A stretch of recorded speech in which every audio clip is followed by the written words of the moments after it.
Hello, welcome to Synergy. And today's topic I'm going to discuss is love. If you are out there and have addicted family members, addicted loved ones, then I'm going to have to say that the best way that you can possibly cut through the haze of drugs and alcohol is with love. It might be very difficult because, as the big book says, alcoholics in their cups are unlovely creatures. I believe it says that. I paraphrase usually, but we're not very easy to show love to because we're often well, I was often belligerent, and I was hateful, and I would say horrible things to people, especially when I was under the influence. And you know, but disparaging me for that, deriding me, trying to put me down or to attack me would never work, because the things at that time, while I was still while I was still drinking, I would say to myself, just looking in the mirror on those occasions when I had to shave, um, were far worse than what anyone was willing to say to me. The things that I would tell myself about myself. So, good luck getting through the kind of things that I was saying to myself. And, so the only thing that ever, and I tell a couple of stories here that, personal stories that affected me in a great way. And one of those was when I was still drinking, and my daughter, who was an adult by that time, she caught me on my way home. I was in the car, and yep, drinking and driving too. Top it off, and she had armored herself by this time. She was inured to a lot of things and would not show me her feelings. I had deprived her of her emotional security, and she learned to put up an armor and not share her feelings with me, and so on and so forth. And that's why when this occurred, it it struck me in such a way. And she came out to the car, and she saw the liquor, and she started crying, and she said, why do you do this? I love you, mommy loves you, and her brothers and sisters love me. And I didn't have a good answer for that. I had no good answer for that. I was like, I don't know, I just need it. And I have a better answer today. I was in the obsession of alcoholism, and I thought it was the only thing that was keeping me able to function, excuse me, and alive here on earth, and being able to tolerate the intolerable that I was going through on a regular basis. And you know, that was something that has always stuck with me, because she wasn't angry, she wasn't yelling at me, she wasn't telling me what a piece of crap I was, she wasn't doing any of those things. She just showed me her emotions and told me she loved me, and that's something that cut through. I'd say the best time to possibly talk to an alcoholic or an addict is usually the day after they've tied one on in a big way.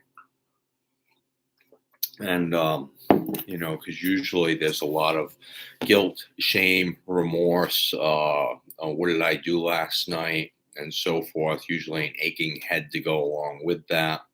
So if you can catch them after they've spent their whole paycheck on drugs, or after they drank themselves into oblivion the night before, um, that is probably the best time to reach them. And the best way, I'm going to say, that I know of to reach any alcoholic or addict is in a loving manner.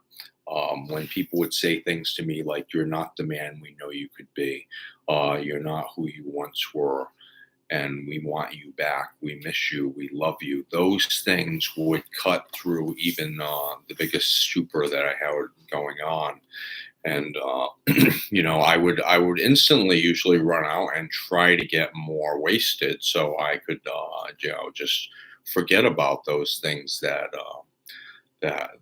my loved ones would tell me, and nothing would do it. Nothing would do it. Nothing would cut through that love.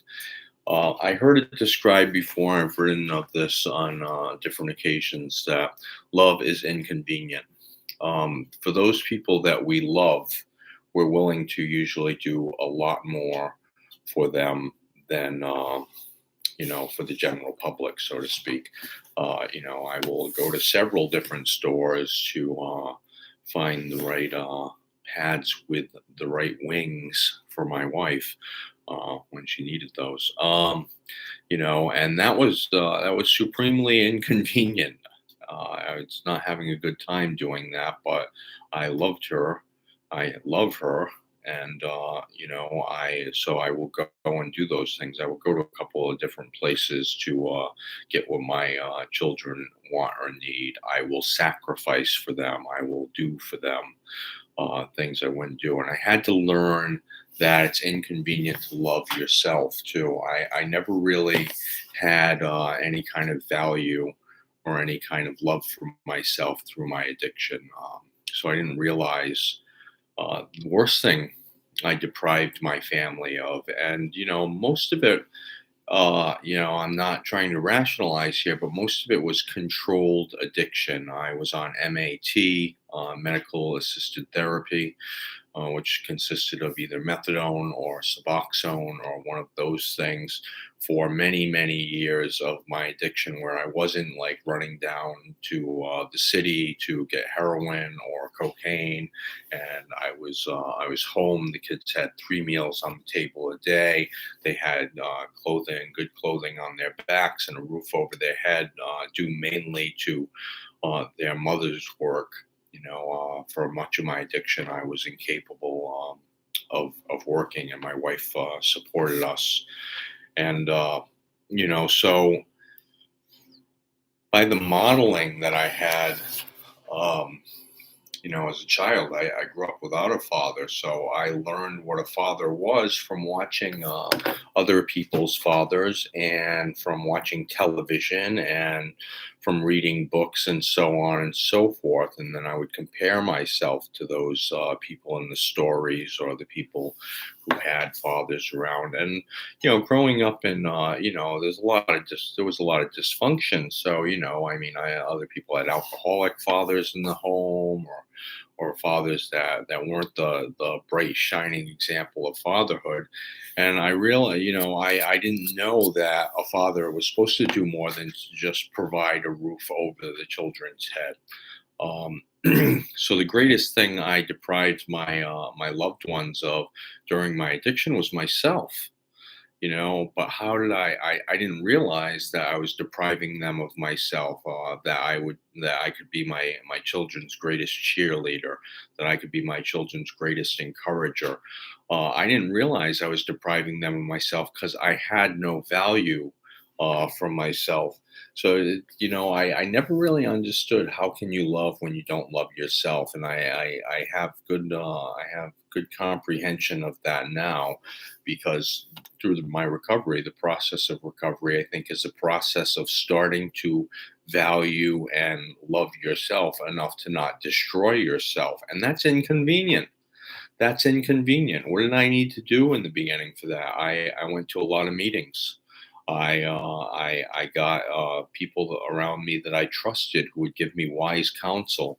I would take their advice even if I didn't think it would work. I was told to pray. I didn't believe that praying would work. I didn't believe that that was any kind of an answer. I didn't believe that was any kind of solution. But I was told, what's this going to hurt you to just try it? And the answer was, it wasn't going to hurt anything to try it. It was going to, maybe it would work, maybe it wouldn't, but it would definitely wouldn't hurt to get on my knees once a day and ask something. I didn't know what. Ask something. Hey, please help me out. And I think that my love for myself started developing from that because I'd always considered that there was a cold, callous, punishing God if there was a God. I was on the fence between atheism and agnosticism, and so being on the fence there, I was not a comfortable place to be, and and thinking that God's some curmudgeon in the sky who's got a pad and paper and is looking at all my sins and so forth, wasn't encouraging. As I started to sober up, I was able to look at what I wanted for my children. And with a sober mind, even if I didn't seem to be the bright shining example of fatherhood, in my sober mind, at the very least, what I wanted for my children was the best. I wanted the best for them. I wished them well. I wanted them to have good lives. I wanted them to have good relationships. I want them to be happy. And when I could translate that to a loving father, um, for me, I guess because I'm a man, I think of God as a man. And when I could think of what a loving father would want for his children, and I am flawed, I am deeply flawed, I'm very human, I have a nature that wants what it wants when it wants it, and usually that's the easy, fun thing that will take me out of my head, like drugs and alcohol would do. Some other things they still do it, could do it, and do from time to time. Not really. Got a pretty good grip on that now. Overspending, buying myself a lot of things. Like they engage in pornography. I try not to do that too often anymore, but it's never become an obsession for me, so I haven't had to really look at that. But there are certain things that I could just use to take me out of myself. I could go gamble. I mean, I recently paid a trip to Mystic, Connecticut, and we went to Mohegan Sun just to eat. We wanted the buffet, but they had shut that down for COVID, and so we just ended up eating anywhere because we were hungry by that point. And I was irritable the whole time we were in the casino. And I didn't gamble. I had no desire to gamble. I went with my wife, and she had no desire to gamble. And it's funny. I had plenty of money in my pocket, no desire to gamble, and I was irritable while I was in there. And it was the vibe of that place. It just I mean, it almost had. Oh, my cat's coming in for the video. Hi, Marty. It was just a terrible vibe. It was like a vibe of bad decisions and misery and whatnot. And as soon as we got out of there and got into the car, it just lifted. It's like, ooh, and getting out of that. So there's lots of other things that besides what we are addicted to, what our drug of choice is, so to speak, that can lead us into a separateness, an ego state, away from God. And when they talk about in AA of being on the beam, I think of that as a conscious contact with something greater than myself. And if you want to find that conscious contact, meditate, practice meditation. The benefits of practicing meditation are myriad, but it has to be a practice. It can't be, oh, I meditate once here and once there and once whenever. But even if it's for just 5 to 10 minutes per day of doing it for a while, you'll have a habit. So even if it's just, I'm going to put on a guided meditation before I go to sleep because I need to relax anyway, and I'll do that every night. After 63 days, that's the latest neuroscience on forming a habit. You will be in the habit of meditating, and you will reap those benefits. And one of those benefits is when I quiet myself, and when I quiet the chatter in my head, and when my body kind of falls away in that deep breathing. Many physiological things happen during that point. Deep breathing into the abdomen will relieve pressure on my vagus nerve. It will make my body calm down. And there are many techniques. Don't worry about calming the chatter in your head right away. It won't happen right away. It takes practice. But once you can start calming that, you can feel a sense of peace and a sense of bliss there. That to me is the times when I feel like I'm in contact with a power that is all love and loves me and wishes the best for me. And that's, that's how I ended up starting to think, well, why would God create me and not love me? I mean, even as a flawed human being, I didn't create my kids to, with, malevolent intentions for them. I wanted them to have good lives. I wanted them to have a better life than I had. And my wife and I have discussed this. We think we have did provide a better life than we had for our children. They might debate on that point, but they didn't know what we went through. And she came from a family of 10. I was a only child, so very big in the opposite department. And we had our own experiences with growing up, and we took those into our parentage. And so wanting the best for our kids, why would something that created us want less than the best for us? It's kind of inconceivable that I would create something and not want the best for it. I'd create it to destroy it, or whatnot. And if I am any of the attributes that myriad religions have given to God.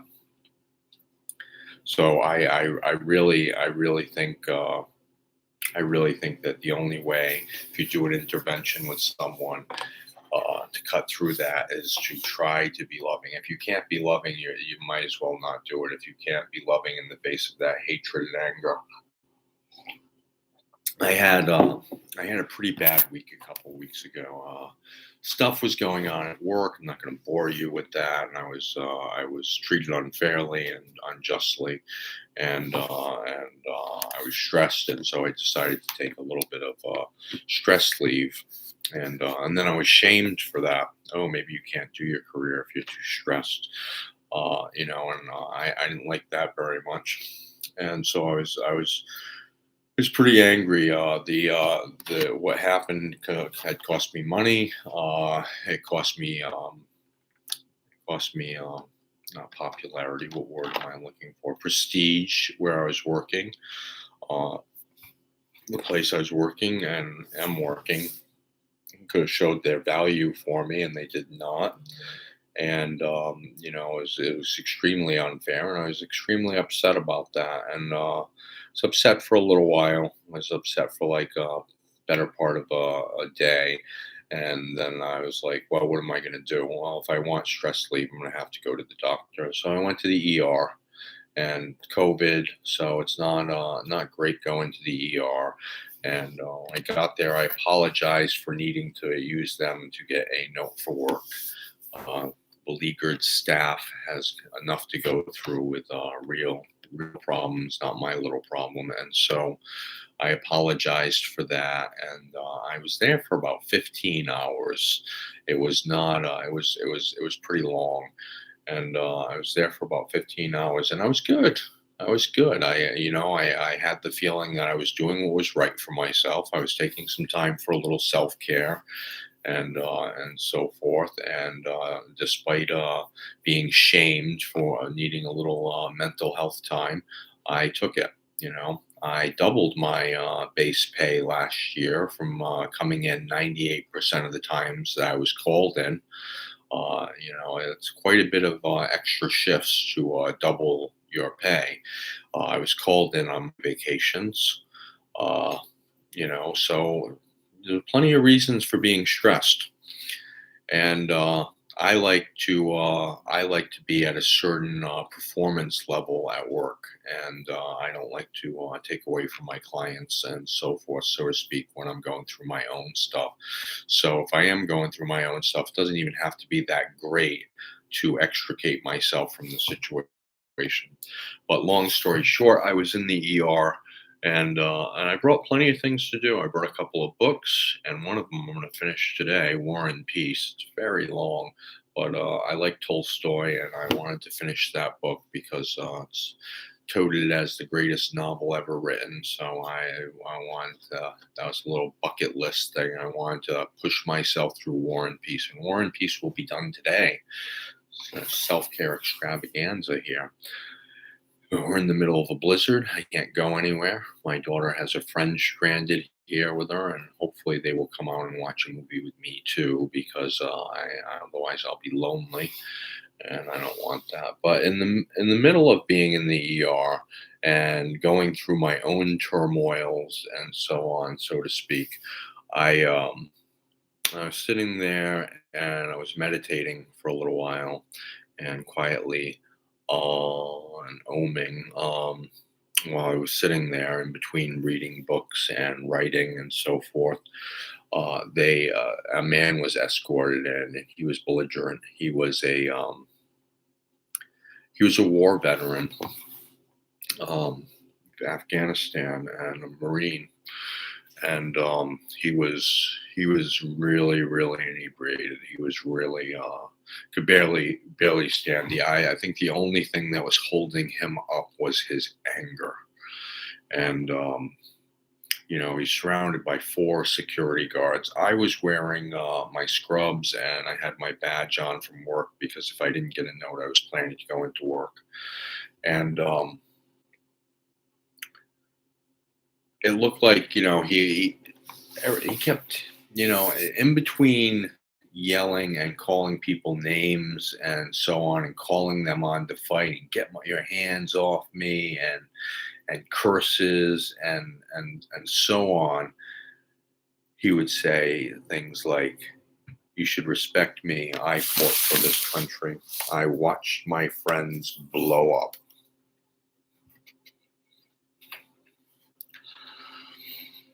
I can still feel that. I can still feel that. I can literally feel his anger and his loss stab me in the gut while I was sitting there. And who am I? I'm not a licensed counselor. I'm just another drug addict and alcoholic. And security was doing their job, and I didn't want to get in the way of them. But it looked like he was going to get violent, and so I walked up to security. And this was amazing in itself, that security ceded to let me talk to this guy. I said, "Hi, I work with alcoholics and addicts. Maybe I can talk with him for a few minutes," and they let me. Which was kind of amazing, because usually when guys are sticking their chest out and enforcing the rules and stuff like that, they've got it under control, and you need to step back.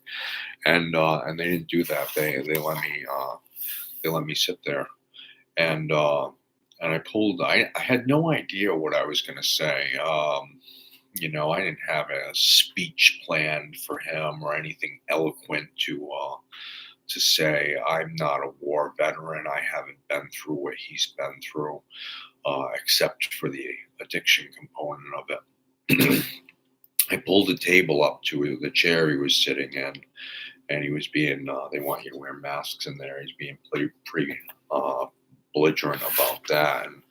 And he's still very, very angry, yelling at the security guys. They hadn't left yet. And I didn't speak loudly. I just asked him. I was like, "Sir, first I thanked him for his service and his sacrifice, and then he looked at me and still had so much rage in his eyes, so much hatred coming out. And I asked him his name, and he said, "My name's Ricky," and he was said in a pretty angry manner. And I was like, "Ricky, I know what you're going through. I've been through the same thing as you. I couldn't stop drinking. I couldn't stop hurting the people I cared about.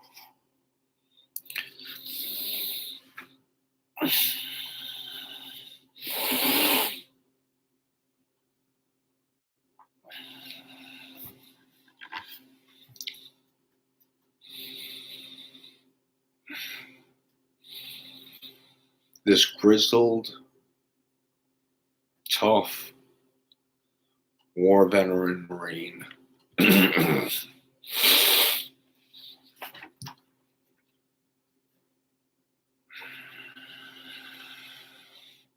collapsed into my arms.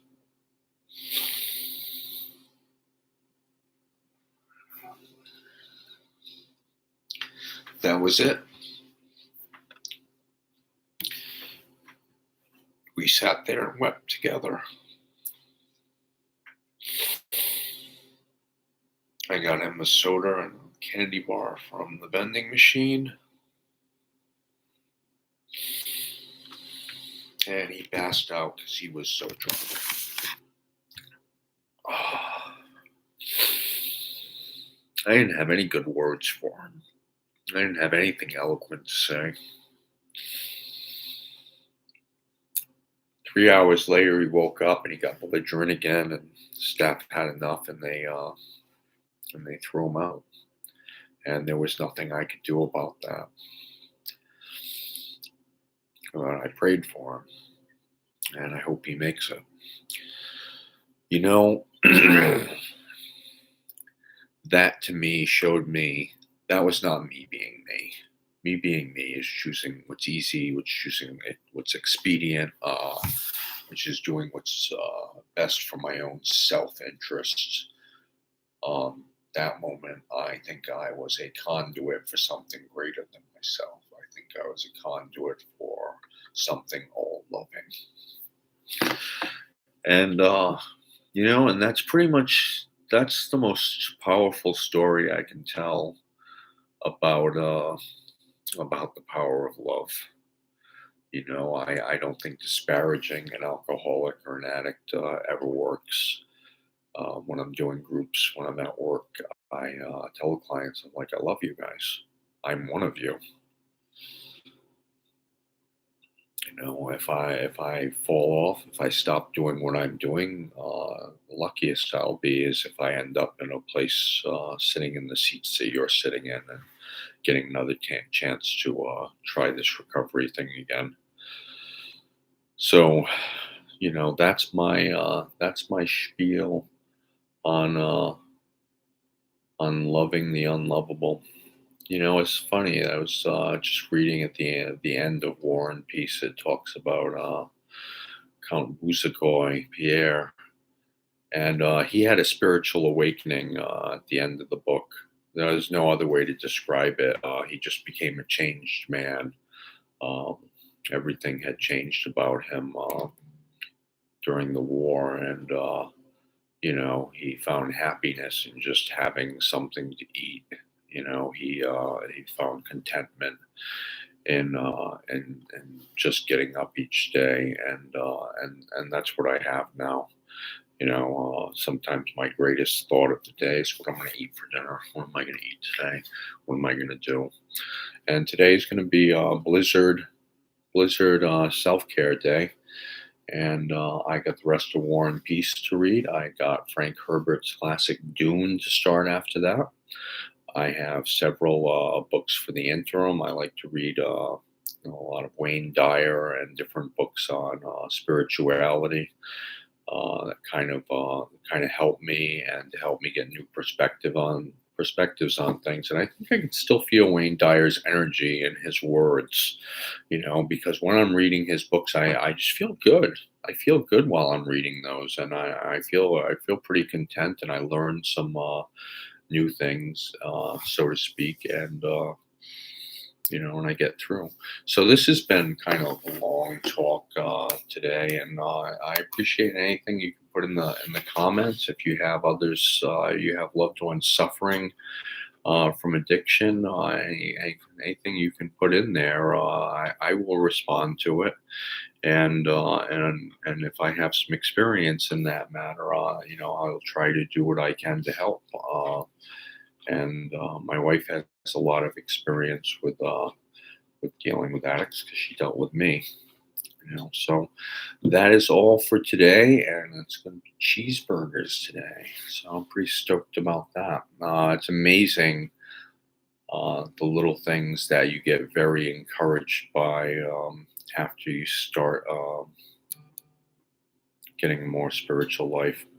So that's it. That's all. Have a great day, and thank you for joining us here on Synergy. I'm Paul Moore. Thank you.